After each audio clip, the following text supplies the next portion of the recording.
Hello friends, my name is Kajal और आप सभी का स्वागत है मेरे चैनल पर।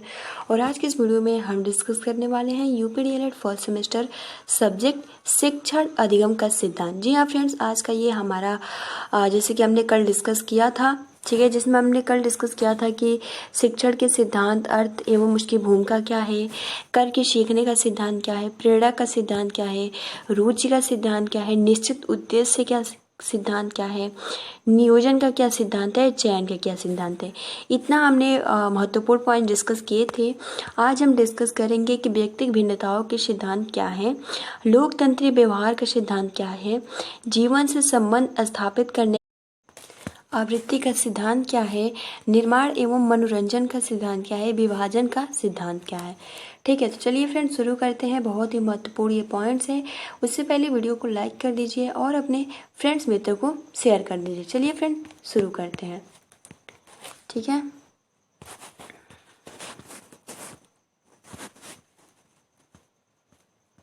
देखिए फ्रेंड्स, हम यहाँ से डिस्कस करेंगे। तो व्यक्तिगत भिन्नता का सिद्धांत ये क्या है, इसके बारे में हम थोड़ा डिस्कस करते हैं। तो देखिए फ्रेंड्स, व्यक्तिगत भिन्नता का सिद्धांत नाम से ही पता चलता है कि हर एक व्यक्ति एक जैसे नहीं होते हैं। ठीक है, हर एक का मानसिक शारीरिक विकास एक जैसा नहीं होता है, उसमें भिन्नता पाई जाती है। तो ये है क्या, आपने देखा होगा कि कुछ लोग काले, कुछ गोरे होते हैं, कुछ लोग किसी तथ्य को जल्दी समझ लेते हैं तो कुछ लोग देर में, कुछ अपनी बात चिल्ला कर सब जगह कह देते हैं और कुछ उपयुक्त समय पर अपने को व्यक्त नहीं करते। आखिर ऐसा क्यों? क्योंकि हर एक व्यक्ति एक जैसा नहीं होता। ऐसा इसलिए कि हर एक व्यक्ति एक दूसरे से भिन्न है, उसमें कोई समानता नहीं है, न रूप रंग की, न आकृति की, न बनावट में और न ही बुद्धि में है। हर जितने भी व्यक्ति हैं उनमें कुछ न कुछ डिफरेंट मतलब असमानता पाई जाती है। ठीक है, बहुत सारे लोग कहते हैं कि मतलब कि आप और मतलब ये दोनों एक ही जैसे हैं, लेकिन ऐसा नहीं है, उनमें कुछ न कुछ भिन्नता जरूर पाई जाती होगी, वो चाहे किसी भी रंग रूप, आकृति, बनावट या उसकी बुद्धि में। ठीक है, यही भिन्नता ही व्यक्तिगत भिन्नता कहलाती है।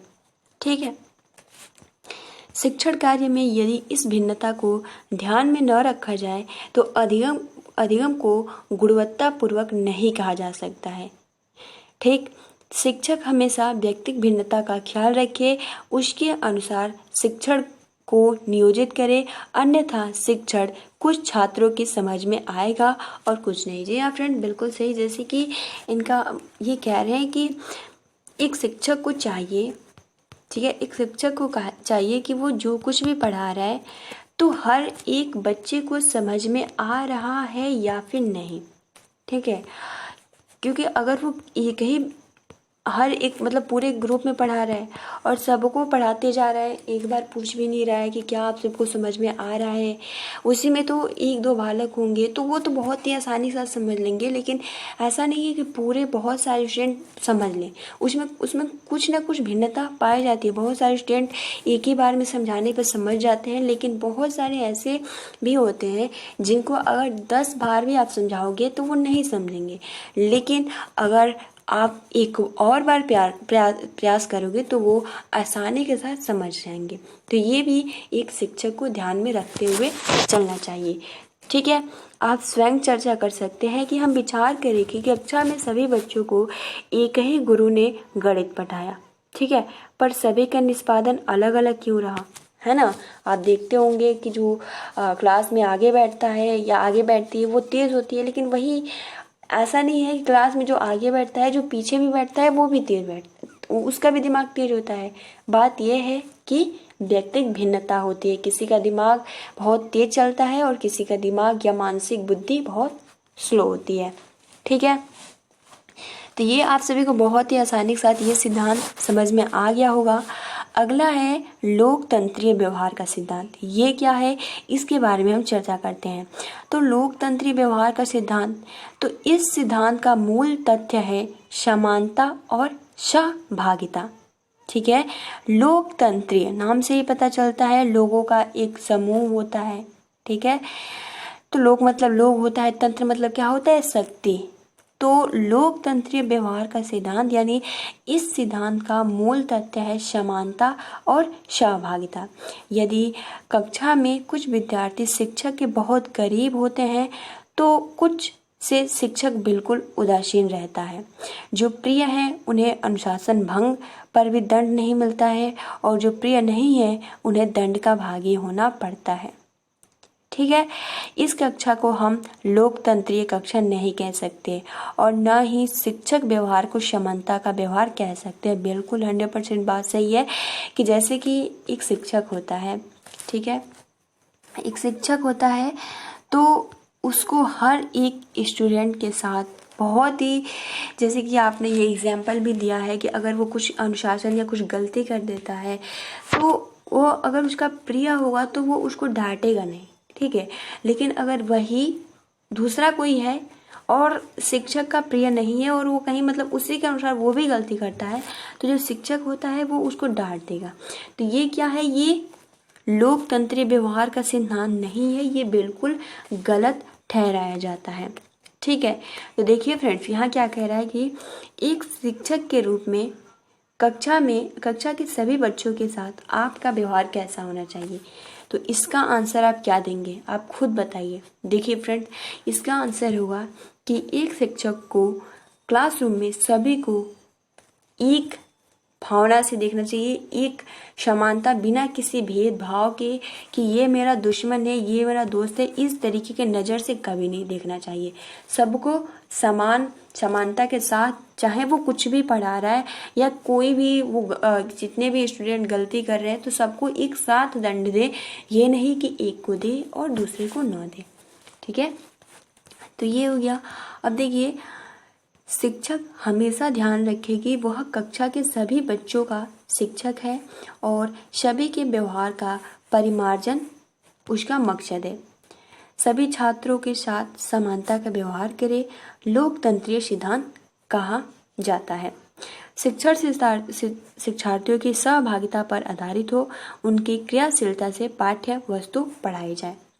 ठीक है, तो जो आपका लोकतंत्रीय सिद्धांत यही होता है कि शिक्षक को हमेशा ये ध्यान में होना चाहिए कि क्लास के सभी बच्चों का शिक्षक है, मतलब एक बच्चे का तो शिक्षक नहीं है, हर एक का वो शिक्षक है, जितने भी बच्चे हैं क्लासरूम में, तो सभी के व्यवहार, ठीक है, सभी के व्यवहार का परिमार्जन उसका मकसद है कि सभी छात्रों के साथ समानता का व्यवहार करे और लोकतंत्रीय सिद्धांत कहा जाता है। ठीक है, और इसलिए कक्षा की शिक्षार्थियों की सहभागिता पर आधारित होनी चाहिए, उनकी क्रियाशीलता से पाठ्य वस्तु पढ़ाई जाए। ठीक है, तो ये भी आप सभी को बहुत ही आसानी के साथ समझ में आ गया होगा कि लोकतंत्रीय व्यवहार सिद्धांत क्या है। ठीक है, आगे बढ़ते हैं। जैसे कि अगला है आपका जीवन से संबंध स्थापित करने का सिद्धांत। तो जीवन से स्थापित करने का सिद्धांत क्या है, इसके बारे में हम डिस्कस करते हैं। तो देखिए फ्रेंड्स, इसका जो मतलब हो जाता है कि शिक्षा जीवन पर्यंत चलने वाली प्रक्रिया है। शिक्षा के द्वारा ही मानव जीवन को उन्नत बनाया जा सकता है। इसलिए राष्ट्रीय पाठ्य चर्चा की रूपरेखा 2005 में शिक्षा को जीवन से जोड़ने की बात पर जोर दिया गया। शिक्षा देने का कार्य शिक्षण के माध्यम से होता है और शिक्षक किसी भी पाठ को पढ़ाते समय उन तथ्यों पहलुओं पर ध्यान केंद्रित करना चाहिए जो विद्यार्थी को उसके जीवन की क्रिया के साथ जोड़ते हैं। ठीक है, यह संबंध स्थापित हो जाने पर नया ज्ञान कौशल बालक के जीवन का अस्थायी अंग बन जाता है और इस ज्ञान का प्रयोग जीवन में आने वाली परिस्थितियों को सुलझाने में करता है। देखिए फ्रेंड्स, ये क्या कह रहा है कि जो शिक्षा होता है, ठीक है, जो शिक्षा होता है इसका जो प्रक्रिया ये क्या है, जीवन पर्यंत चलने वाली है और जो शिक्षा के ही द्वारा है ना, शिक्षा के द्वारा ही एक व्यक्ति को बहुत ही जो उसका भविष्य है अच्छा बन सकता है। और इसीलिए राष्ट्रीय पाठ्य चर्चा की रूपरेखा 2005 में शिक्षा को जीवन से जोड़ने पर बहुत महत्व दिया गया है कि जो शिक्षा है उसको जीवन से जोड़ना चाहिए। शिक्षा देने का कार्य शिक्षण के माध्यम से होता है।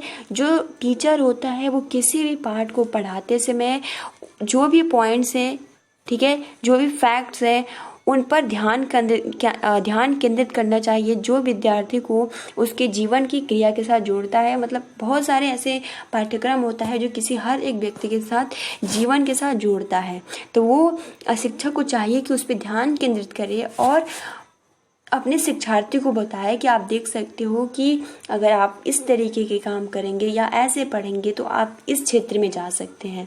ठीक है, तो यही इसका जो जीवन संबंध स्थापित करने का सिद्धांत, यानी शिक्षा को अपने जीवन के साथ जोड़ना चाहिए। ठीक है, अगला जो है देखिए गतिविधि। आप अपने जैसे कि पर्यावरण, भूगोल, सामाजिक विषय का ज्ञान अर्जित किया, उस ज्ञान का उपयोग अपने आसपास का स्थान स्वच्छ बनाने के लिए कैसे करेंगे।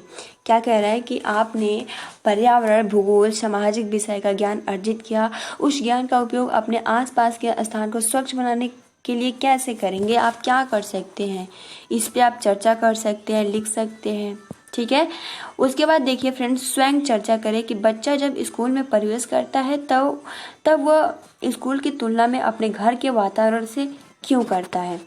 यानी जब कोई बच्चा स्कूल में प्रवेश करता है, यानी वो पहली बार स्कूल में जाता है, उससे पहले तो उसका जो परिवार होता है उसको वही प्राथमिक, क्योंकि जो माना जाता है कि एक बच्चा का जो प्रथम स्कूल होता है उसका परिवार होता है, उसका घर होता है। तो यही कह रहा है कि आप स्वयं चर्चा करें कि बच्चा जब स्कूल में प्रवेश करता है तो वह स्कूल की तुलना में अपने घर के वातावरण से क्यों करता है। यानी अपना जो स्कूल है वो घर के वातावरण से करता है कि मेरा घर का जो भी माहौल है वो ऐसा है या वैसा है। तो अगर उसका स्कूल का माहौल वैसे ही होगा तो कुछ ना कुछ उसमें रुचि आएगी और फिर अगर आप बाद में पढ़ाएंगे तो वो आसानी के साथ सीख सकता है। तो यही पूछ रहा है कि ऐसा क्यों करता है, क्योंकि अभी वो उसी माहौल में रह के आया है, इसलिए उससे उसकी तुलना करता है।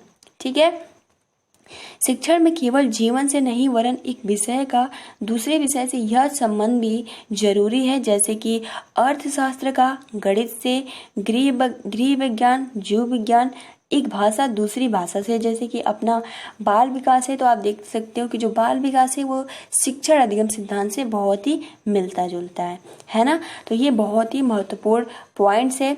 अब देखिए कह रहा है कि पुनरावृत्ति बिंदु, यानी प्रत्येक व्यक्ति एक दूसरे से बिल्कुल भिन्न होते हैं।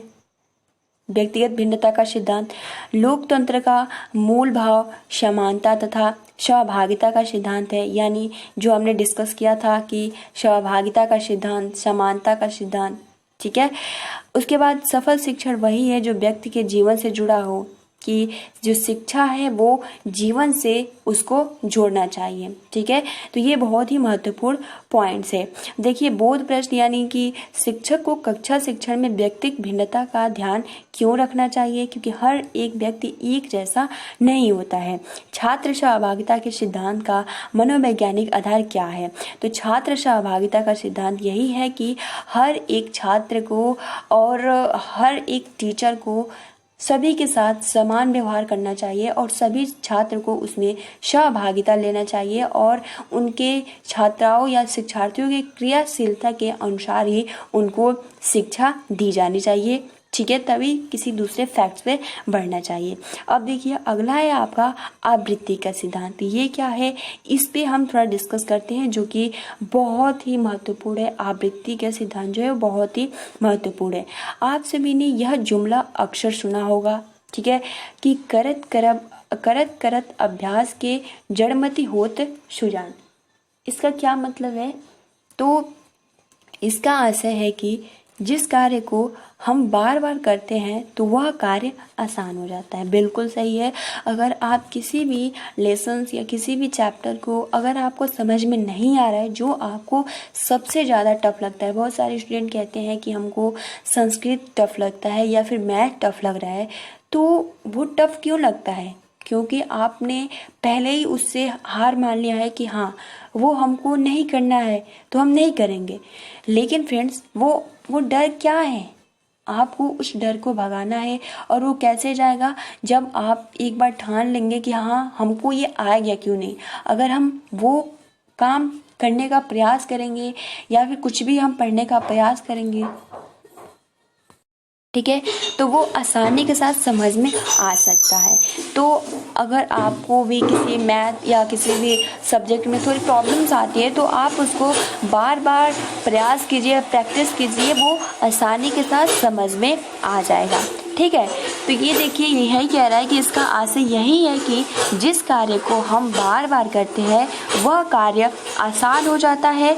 और शिक्षण में जिस पाठ को तथ्य को हम बार बार पढ़ते हैं या फिर पढ़ाते हैं तो उस पर हमारी जो पकड़ होती है वो बहुत ही अच्छी हो जाती है और उसमें रुचि व ध्यान भी केंद्रित होता है। आप स्वयं विचार करें कि गणित के सूत्र हो या केमिस्ट्री के समीकरण, इनका हम अगर बारंबार अभ्यास करते थे, लिखते थे तो वह भी हमारे लिए सरल हो जाता था और वह ज्ञान आज भी अस्थायी है। ठीक है, और बार बार पाठ को दोहराने से सीखे हुए पाठ के प्रति विस्मरण की संभावना कम होती है, यानी भूलने की संभावना कम होती है। ठीक है, तो फ्रेंड्स आप सभी को प्रैक्टिस बहुत ज़्यादा करना चाहिए। और देखिए फ्रेंड्स, प्रैक्टिस करना चाहिए। अगर आप किसी को एक बार समझ लेते हो तो उसको बार बार प्रैक्टिस करना चाहिए। ये नहीं कि आप बार बार उसको रटते रहें, ये गलत बात है। आप किसी भी टॉपिक को पढ़ रहे हैं तो उसको एक बार अगर आप समझ लेंगे, फिर कभी आप भूलेंगे भी तो, लेकिन अगर प्रैक्टिस रहेगी तो डेली प्रैक्टिस से आपको आसानी के साथ समझ में आ जाएगा। ठीक है, तो इसके कुछ चार्ट्स है। देखिए आवृत्ति के तरीके, मतलब प्रैक्टिस के तरीके कौन कौन से हो सकते हैं। तो इसके जो तरीके हो सकते हैं वो गृह कार्य, मासिक परीक्षा, छात्रों से पाठ समझाने को कहना। सबसे पहला तो प्रैक्टिस का जो नियम होता है कि आप घर पे ज़्यादा से ज़्यादा याद करें, उसको पढ़ें, उसको बार बार दोहराएं, समझें। ठीक है, उसके बाद इसके लिए मासिक परीक्षा लिया जा सकता है। और उसके बाद अगर आप कोई टॉपिक पढ़ा रहे हो, कुछ भी पढ़ा रहे हैं, अगर आप पढ़ा लिए तो उसके बाद छात्रों को बताना चाहिए कि आप क्या उसको समझा सकते हो इस टॉपिक के। अगर कोई इच्छुक है तो यहाँ आकर समझा सकता है, बता सकता है। ठीक है, तो ये इससे क्या होता है कि वो बहुत उनका मानसिक जो क्षमता होता है विकसित होता है, वो समझाने के लिए या फिर उसको बार बार पढ़ने में बहुत ही सक्रिय रहते हैं।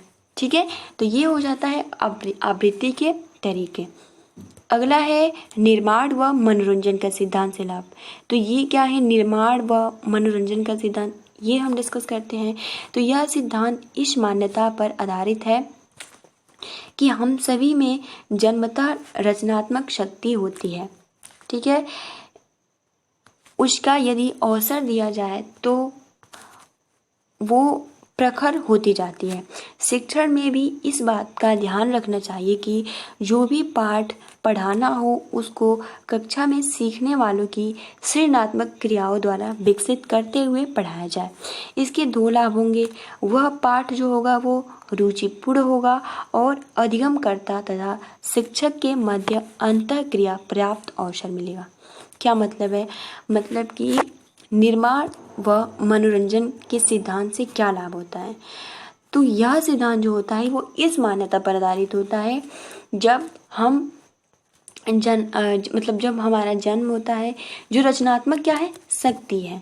ठीक है, यदि उसका अवसर दिया जाए तो वह प्रखर होती है। शिक्षण में भी इसी बात का ध्यान देना चाहिए कि जो भी पढ़ना हो, ठीक, जो भी पढ़ना हो या जो भी पढ़ाना हो, ठीक, उसको कक्षा में सीखने वालों की सृजनात्मक क्रियाओं द्वारा विकसित करते हुए पढ़ाया जाए। यानी अगर आप एक टीचर हैं, आप कुछ पढ़ा रहे हैं क्लासरूम में, तो आपको ये ध्यान देना चाहिए कि जो सीख रहे हैं उनमें कुछ सृजन करने की क्रिया है या नहीं। अगर वो उसके सृजन यानी कुछ नया निर्माण करना, ठीक है, तो सृजनात्मक क्रियाओं द्वारा विकसित करते हुए पढ़ाया जाए तो वो ज्ञान जो होता है वो अस्थायी होता है। आप देख सकते हो इसके 2 लाभ होते हैं। जो वो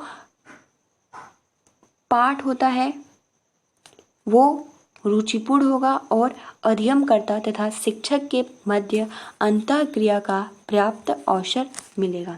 तो ये है निर्माण व मनोरंजन के सिद्धांत के लाभ। अगला है कि जैसे कि निर्माण व मनोरंजन की उपयोगिता क्या है। तो जैसे कि स्वतः अध्ययन का विकास, चिंतन मनन का विकास। जब तक शिक्षण कार्य में मनोरंजनात्मक क्रियाएं समाहित नहीं होंगी, पढ़ने व पढ़ाने वाला दोनों पर सकारात्मक प्रभाव नहीं पड़ेगा, वैसे ही मतलब पढ़ाता रहेगा। मान लीजिए हमें गणित में पहाड़ा सिखाना हो तो इसे आप इस रूप में गाकर कविता का रूप देकर शिक्षण को मनोरंजनात्मक बना सकते हैं कि सीखने वाले बरबस गणित में रुचि लेने लगे। ठीक है, यानी स्वतः अध्ययन का विकास और चिंतन मनन का विकास। यानी आपने पढ़ा भी होगा, ठीक है, जब आप छोटे होंगे तो ये तो 100% तय है। जैसे कि 2 एकम 2 उठो सवेरे मुंह धो लो, ठीक। 2 दूना 4 बहुत न खाना आम का अचार। 2 तिया 6 मीठी मीठी बात कह। 2 चौके 8 मेले में जाओ करके ठाट बाट। ऐसे ही आगे आप करके, जैसे कि 2 चौके 8, ठीक है, 2 पच्चे 10, इस तरीके से आप 10 तो आप आओ चले हम बस, ठीक, आओ चलो हम बस, इस तरीके से आप बना सकते हो। ठीक है, कविता के अनुसार तो आप देख सकते हो वो कहानी के थ्रू अगर आप टेबल सिखाएंगे तो उनको थोड़ी प्रॉब्लम आएंगी। यानी 2 एकम 2, 2 दूना 4, 2 तिया 6, 2 चौके 8, तो अगर आप इस तरीके से सिखाएंगे तो थोड़ा उसमें रुचि नहीं आएगी। लेकिन अगर आप इस तरीके से सिखाएंगे 2 एकम 2 उठो सवेरे मुंह धो लो, ठीक है, 2 दूना 4, आप ये 4 का ध्यान दो और लास्ट में अचार, मतलब एक जैसा ध्वनि आना चाहिए। 6 कह, 8 बाट, ठीक है, तो इस तरीके से आप उनको सिखा सकते हो। अब देखिए अगला है आपका विभाजन का सिद्धांत। तो विभाजन का सिद्धांत क्या है इसके बारे में हम थोड़ा डिस्कस करते हैं। तो इसे लघु सोपानों का सिद्धांत भी कहा जाता है। देखिए फ्रेंड्स, सबसे महत्वपूर्ण पॉइंट्स है जो ये आपका विभाजन का सिद्धांत है। प्रश्न ऐसा आ सकता है कि लघु सोपान का ऑप्शन दे दिया जाएगा और बोला जाएगा कि लघु सोपान का सिद्धांत किसे कहा जाता है, तो विभाजन का सिद्धांत को कहा जाता है। शिक्षण स्वयं में एक व्यापक प्रक्रिया है। इसको सफल बनाने का सबसे सरल तरीका है इसे विभाजित करके पढ़ाया जाए। शिक्षक को चाहिए कि पाठ्य वस्तु को विभाजित करके सरल से कठिन की ओर अग्रसर हो ताकि तारतम्यता यानी क्रमबद्धता बनी रहे और संप्रेषण व्यवहारिक बना रहे। मान लीजिए आपको व्याकरण का ज्ञान देना है तो आप पहले अक्षर ज्ञान देंगे, फिर शब्द सिखाएंगे, फिर वाक्य कैसे बनाया जाता है ये, फिर ये बताएंगे, तब व्याकरणिक दृष्टि से इनका प्रयोग बताएंगे।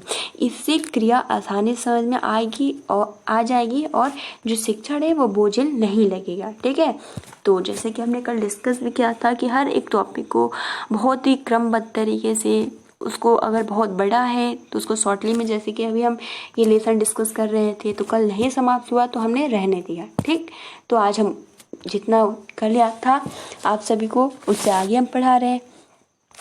तो यह सिद्धांत वैज्ञानिक दृष्टि से पूर्ण है क्योंकि विभाजन क्रम में आगे बढ़ते हुए शिक्षक को छात्रों के सीखने की गति व स्तर का ज्ञान होता चलता है और वह अपना शिक्षण कार्य उत्तरोत्तर परिष्कृत भी करता चलता है। ठीक है, तो ये हो जाता है आपका विभाजन का सिद्धांत। उपरोक्त चर्चा से हमने जाना कि सभी जो जितने भी सिद्धांत हैं वो एक दूसरे से घनिष्ठ रूप से जुड़े हैं। ठीक है, इनका अनुपालन सुनिश्चित करने से शिक्षण तो बेहतर होता ही है, शिक्षा में भी गुणात्मक सुधार मिलने लगता है और ये एक तरीके से ये सिद्धांत शिक्षण प्रक्रिया को एक प्लेटफॉर्म प्रदान करते हैं जिस पर चलकर सहजता से गंतव्य तक पहुंचा जा सकता है। ठीक है, पुनरावृत्ति बिंदु यानी पढ़ाए गए तथ्यों को बार बार दोहराने से ज्ञान अस्थायी होता है। यानी आवृत्ति का सिद्धांत मन में प्रसन्नता हो और अधिगम तीव्र होती है। ठीक है, यानी आपका मनोरंजन के तरीके से आप पढ़ा सकते हैं, उनको आनंद भी आए और वो आसानी के साथ सीख भी सकते हैं। खंड से पूर्ण की ओर बढ़ना, यानी विभाजित करके बढ़ना और विषय पाठ विषय को छोटे छोटे पदों में बांटकर पढ़ाने की शिक्षण प्रभावी होना। तो ये भी आपका विभाजन का सिद्धांत है। ठीक है, तो ये आपका पूरा यहाँ पे समाप्त होता है। अब कल क्या, आप तो हम सोमवार से डिस्कस करेंगे। कल जो टाइम टेबल होता है वो दूसरे सब्जेक्ट का है, इस टाइम जो होती है वो सामाजिक अध्ययन का होता है। तो फ्रेंड्स, हमने बहुत ही अच्छे से जितने भी आपके सिद्धांत थे हमने बहुत ही अच्छे से डिस्कस किए और आप सभी को बहुत ही आसानी के साथ समझ में आया भी होगा कि शिक्षण के सिद्धांत क्या है, करके सीखने का सिद्धांत क्या है। ठीक है, प्रेरणा का सिद्धांत क्या है, रुचि का सिद्धांत क्या है, निश्चित उद्देश्य का क्या सिद्धांत है।